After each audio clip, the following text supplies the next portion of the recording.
Rob Liefeld recently called out Marvel Comics and said, hey, you ruined your X-Men line. He even went so far as to call for the firing of 3 major Marvel executives, the biggest one being Dan Buckley out there. But that's not all. He actually had a lot of fix actions of what he thinks that Marvel Comics should do to kind of shore up and fix their X-Men comic book line.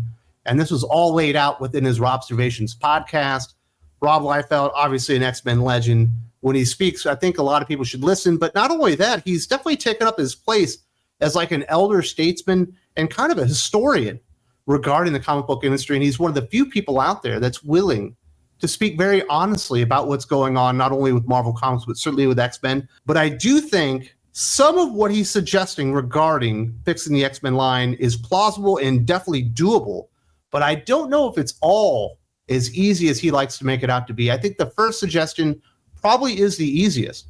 According to Rob Liefeld, if Marvel Comics want to fix the X-Men, the blueprint is already staring them in the face, X-Men 97 on Disney+. Liefeld points out that the animated revival has been a massive hit precisely because it respects the core elements of what made X-Men great in the first place: character-driven drama, real stakes, strong personalities, and action that actually matters instead of endless reboots and hollow gimmicks. X-Men 97 stays true to the heart of the franchise while still pushing forward. Liefeld's message to Marvel is clear: stop trying to reinvent the wheel and just give fans what they actually want. Classic X-Men storytelling with modern polish. And that's probably what X-Men From the Ashes really should have been. It should have been an acknowledgement that Krakoa went some places, it had promise, it didn't make it there, and it basically just stagnated and fell apart in the end. But now we're realizing our mistakes and we're going to go back to real X-Men, the versions of the teams that you really like, focusing in on the team dynamics, the heroics, the adventurous spirit of the X-Men, which seems to have been all but lost. The teams don't even make sense right now. The one that makes more sense, I guess, is the Uncanny X-Men with Gail Simone, where at least you have Rogue, Gambit, Nightcrawler, and Wolverine on that team, and Jubilee, which makes sense considering X-Men 97. But you're missing some major aspects. There's no Professor X, there's no Cyclops, where's Colossus? And they've decided, well, we don't really need that traditional X-Men team because we've got the outliers, a bunch of mutants nobody cares about. We throw them on the team, and it's just kind of dragged down the book as Gail Simone tries to get over a bunch of characters that are completely unnecessary because, let's be honest, there are already far too many insignificant mutant X-Men heroes. But then when you go over to the X-Men team, yeah, you got Cyclops, which is great, but then it's Magneto. He's not a good guy. You got Juggernaut on that team. He's not even a freaking mutant. You got like Temper, but at least you have Beast there. But that team doesn't make a whole lot of sense either. It's like Quentin Quire. Wow, and Psylocke, but not the Psylocke people like. And you're basically taking the carcass of what used to be the greatest franchise in all of comic books and just further dismembering it, throwing it on like 2 or 3 different teams. And all the major players a lot of times aren't really even connecting or talking to each other unless it's Cyclops and Rogue right now because they apparently hate each other. But there is a blueprint. Chris Claremont mapped it all out. The original X-Men 92 cartoon maps it all out. X-Men 97 comes back and maps it all out. And for some reason, Marvel just refused to go back to the last known good when X-Men comic books were selling, when people were enjoying the books. And it doesn't feel like there's any motivation or even realization on the part of Tom Brevoort and Marvel Comics that the X-Men aren't working. They're just like, well, we just like to reboot stuff. So let's keep rebooting and rebooting and rebooting and throwing everything back to a number one. It's like half of your ongoing books have already been canceled because they refuse to go back to what actually works for X-Men. And X-Men 97, while not the exact blueprint for comic books, does give you a road that's successful, that people actually care about, that people are actually interested in. So I think Rob makes a great point there. Another major change Liefeld calls for is putting the best creators back on the X-Men and Wolverine titles. Right now, Marvel has Gail Simone, a writer whose best days are behind her. On Uncanny X-Men, Saladin Ahmed dragging down Wolverine and Jed MacKay delivering competent but not standout work on X-Men. In Liefeld's view, the X-Men line deserves top-tier writers at the peak of their craft, not mid-list talent. Even worse, Marvel's current storytelling lacks consequences. And he makes a great point here because just in X Manhunt recently, readers saw Professor X literally escaped prison after murdering hundreds, if not thousands of people, and faced no meaningful fallout whatsoever. Without consequences, there's no drama, no tension, and ultimately no reason for readers to stay invested. And I do think that finding top flight talent to put on these books is much harder than Liefeld's giving it credit for. You know, he remembers back in the late 80s, the 90s, when he came aboard, when everybody wanted to work at Marvel. That's not the case right now. They have one A-lister, probably. I think Jonathan Hickman's an A-lister. And then they don't have much else. Daniel Warren Johnson should literally be on Wolverine right now. We just saw that, you know, this backup story for Wolverine 400. Guess what he doesn't want to do? Be tied down to anybody. He wants to be able to jump around between Transformers and Marvel and do a book at DC, but also do his own books, because working for Marvel isn't that ultimate goal like when Liefeld came in. He thinks the name Marvel and X-Men is just this enormous beacon for talent that just want to go there and be a part of it. And certainly that was the case at one time. But we knew in order to land on Gail Simone, Jed MacKay, and Saladin Ahmed, Marvel literally went out there to like the 10 strongest people that they could get a hold of, and they all turned them down, including a Rick Remender. We know Jim Lee turned them down.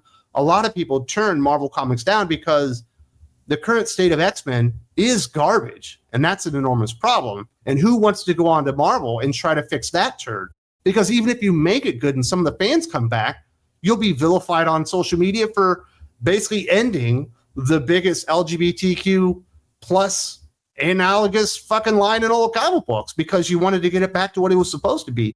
But they let Jordan White and a bunch of idiots hijack the line, and it's basically destroyed the fundamental elements of the X-Men. Nobody wants to clean up this mess. There are so many really talented people out there that just don't want to work for Marvel Comics anymore. Mark Miller's not picking up the phone. Daniel Warren Johnson probably picks up the phone, but says, no, I don't want to do an ongoing X-Men or Wolverine book. So now they're just kind of stuck with whoever will actually work for them. And in this case, it's Gail Simone, somebody whose best days are over a decade behind her. Jed MacKay, whose best days, I guess, are just going to end up being that Moon Knight run. But he had been in comic books for 15, almost 20 years and never made a mark at all in his career. That feels like a complete aberration. And Saladin Ahmed, he had a decent Black Bolt miniseries. That's literally the only decent thing he's ever done in his career. These are not top flight talents. And I don't think Marvel has access to top flight talents that want to come and work for them and write their X-Men line. So I agree wholeheartedly with Rob Liefeld. Marvel should prioritize X-Men, Uncanny X-Men, and Wolverine and put the best available talents they have on them. But their best available talents are people that wouldn't be considered for the X-Men franchise in the 90s. They wouldn't have been considered for a fucking Excalibur book, let alone Uncanny X-Men. And that's kind of what they're left with. Liefeld also throws down a major challenge to Marvel leadership: go after Scott Snyder. Snyder is currently helping architect DC's Absolute Universe, and Liefeld believes Marvel should be doing everything possible to steal him away. Snyder has proven he can handle epic, large-scale stories that respect classic characters while creating fresh momentum. In Liefeld's eyes, if Marvel is serious about turning the X-Men around, they need a top-tier visionary like Snyder to breathe life into the brand. Anything less, and the X-Men will continue to stumble through half measures and creative stagnation. Now, I do think this one's a pretty good idea, and they certainly had a window. Scott Snyder wasn't really working for DC Comics there for about 2.5, maybe 3 years. Right at the start of the pandemic, he kind of stepped away after Dark Knight's death metal and 5G kicked in. We didn't really see him do anything at DC until Absolute Universe kicked off, and obviously he's doing Absolute Batman now. So there was certainly a window of opportunity to probably reach out to Scott Snyder and say, hey, are you ready for a new challenge? You know, you've made your mark on Batman. You certainly made an enormous, unindelible mark on DC Comics. Are you ready to try and see if you can do that at Marvel? And maybe he would have liked that challenge. But now he's already into the Absolute Universe. He's got Nick Dragotta on art. An artist I don't think Marvel Comics could even afford at this point, and basically have the creative freedom to pretty much do whatever he wants with this Batman book. Doesn't feel like there's much oversight on that whatsoever. So why would Scott Snyder at this point, now that he's got the hottest thing going in all of comic books, he brought his own handpicked team aboard. He went out there and got Jason Aaron. I think he was supposed to have Donny Cates at first, but he couldn't make it. But he got Kelly Thompson. He's brought in a bunch of people that he wants to work with. You got Jeff Lemire on the line, and he has pretty good amount of control as far as what the Absolute Universe is.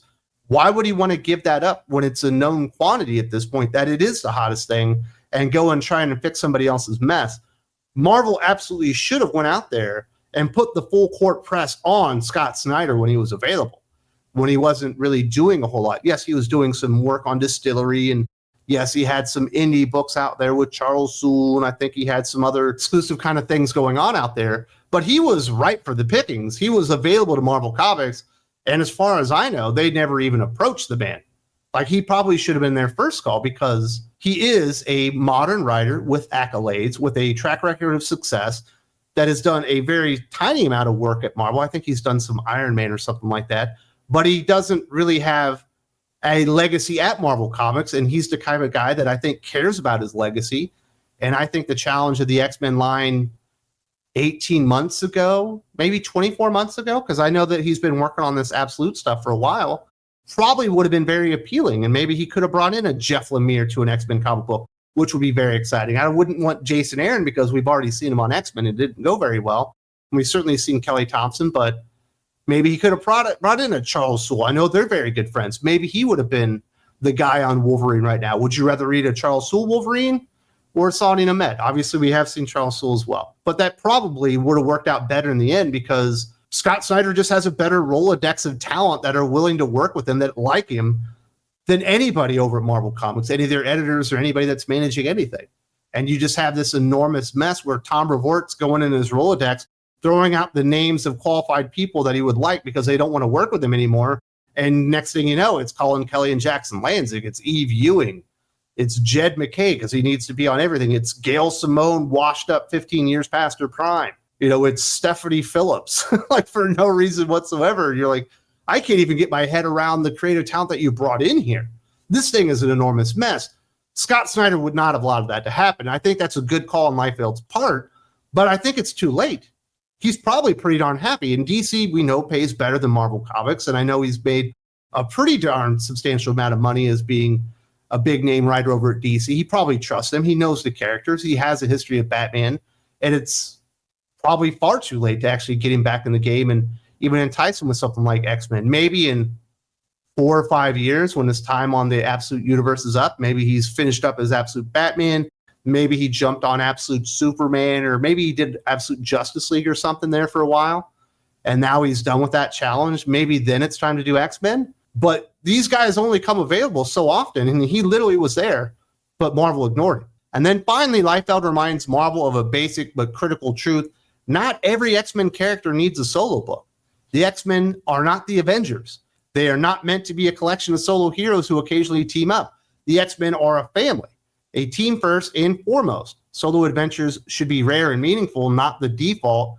In modern Marvel Comics, only Wolverine, Deadpool, and maybe Cable have enough fan loyalty to sustain solo titles long term, and even that's becoming questionable. Spreading the characters too thin across endless solo books weakens the brand and dilutes the team dynamic that made the X-Men special in the first place. Tom Brevoort, obviously coming over from Avengers, worked on there for a very long time to the X-Men, doesn't realize there's an enormous difference.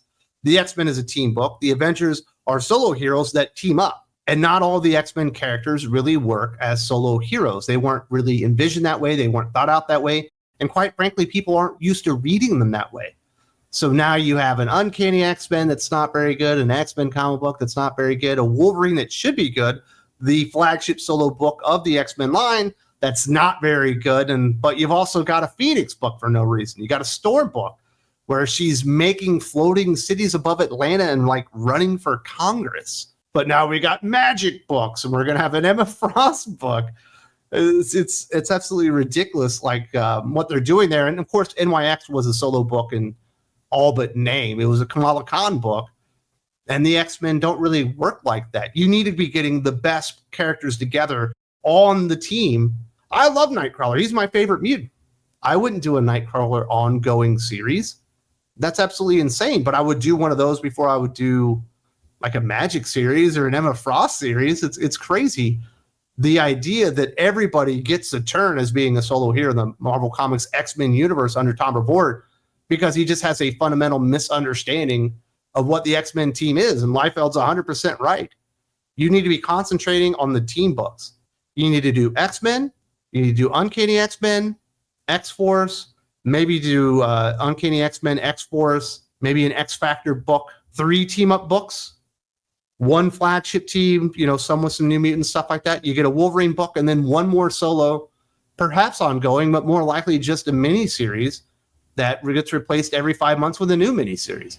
And that's a good, solid foundation for a Marvel Comics X-Men lineup. But they had to go big. It's got to be 12 fucking books right out the gate, which is absolutely ridiculous and was untenable. They went so many directions, they ended up fixing nothing. And now we're coming back to the Hellfire Gala because they have no real good direction for any of this stuff. Tom Brevoort should have come in with a blueprint on how to fix a lot of what was ailing the X-Men comic books, but also what was a manageable line that would highlight the best characters, but would also bring in, or hopefully bring in, some top flight talent. And he did none of that. He just sprayed and prayed every piece of crap idea he had on the wall and hoped something would stick. And essentially nothing has. I love Cable, Love, and Chrome. I don't know if the sales are great. They should be because it's the best X-Men book that's out there, but it's a mini-series. I think Weapon X-Men is absolutely fantastic. It's a really good book. Unfortunately, there are so many books out there like it right now. I think there's 3 or 4 of them that are kind of very similar that it got canceled, I think, on the 2nd issue. It's only going to be a 5-issue miniseries. It's a great book, great cast, but there's literally no room for it because Tom Brevoort went so ridiculously big right out the gate that you can't even have a Cable Deadpool Wolverine team-up book that'll make a dent with a good creative team. Joe Casey and fucking Criss Cross, are you kidding me? That's a dream lineup in today's Marvel Comics universe. And I don't think anybody even knew about it. Not to mention the fact that they basically used the name for the book for something else that had nothing to do with it. It was just ridiculous. That book was basically destroyed before it even came out by Marvel Comics and all their stupid ideas. But Liefeld's right. They need better creators. They need a visionary oversight. They need to get back to a blueprint that works. They need a manageable line that focuses on team books and not solo heroes. We're getting none of that anywhere whatsoever. We're getting bad creators with no vision, with a foundation of nothing, and way too many solo books. So I think Liefeld has a lot of great ideas, and I wish they were all feasible, but I just don't think they can bring back good talent to X-Men anymore. If you appreciate this kind of coverage of comic books, honesty about what's going on at Marvel, DC, and everywhere else, there are a few places that you can get this kind of information. Thinking Critical YouTube is the best. And if you would like to support that mission, there's one place to do it. Thinking Critical Patreon. There's a link in the video description. There's a button right here, and I hope to see you there very, very soon.